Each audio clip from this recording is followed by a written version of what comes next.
ওনার মনে হয় পূর্বে থেকে উনি অসুস্থ ছিলেন, এখান থেকে উনি চলে গেছেন, পরে মানে হসপিটালাইজড হয়ে স্ট্রোক করেছেন জেনেছি।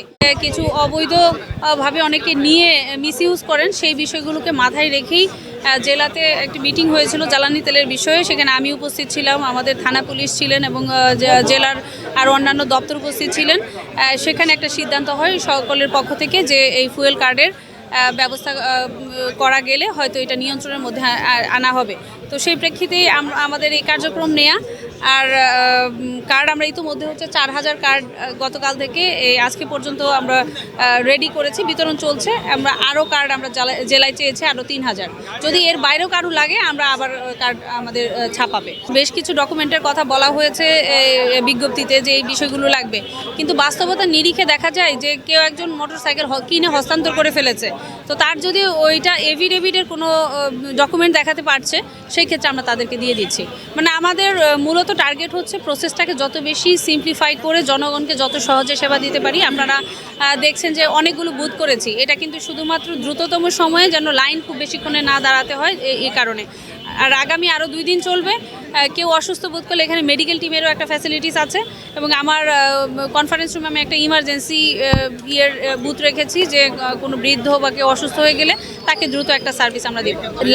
লার্নারের বিষয়ে যেটা হয়েছে, উনি কিন্তু ড্রাইভিং লাইসেন্স পাবার জন্য চেষ্টা করছেন এবং ওনার গাড়িটা চলছে। এখন যদি এই কেসগুলোকে আমি করে রাখি, অনেক সময় দেখা যায় যে একটা ড্রাইভিং লাইসেন্স পেতে অনেক লম্বা সময় লাগে, এক মাসে জমা দেয়, এটা কয়েক মাস পরে পায়। তো এই মানুষটি না পেলে তো তার একটা আবার ভোগান্তি, তার অফিস থাকতে পারে বা তার আদার্স কোনো বিষয় থাকতে পারে।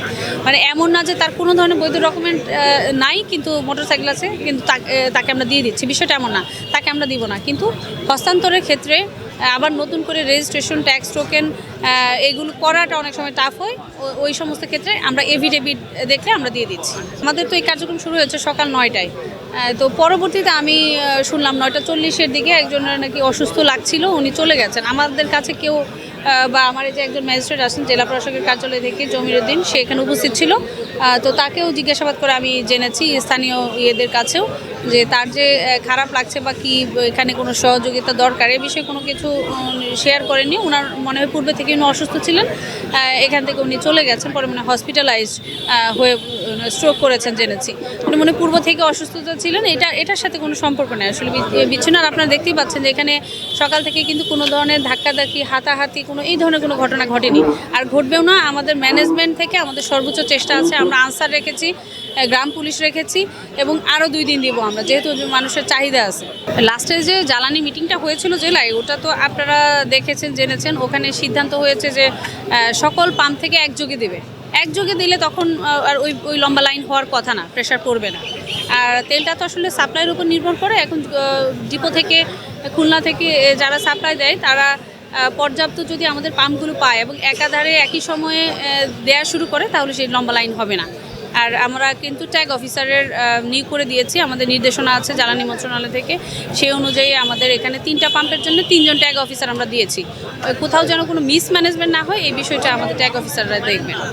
আর অনেক সময় ম্যানেজমেন্টের কিছু সমস্যার কারণে কিন্তু ভোগান্তি তৈরি হয়, সেই কারণে কিছু বিষয় মাথায় রেখে ট্যাগ অফিসার থাকবেন, উনি দেখবেন যেন ম্যানেজমেন্টটা যথার্থ হয় এবং এই যে লাইন ধরে আশা রাখি আর তেল নিতে হবে না। আমাদের চেষ্টা আছে।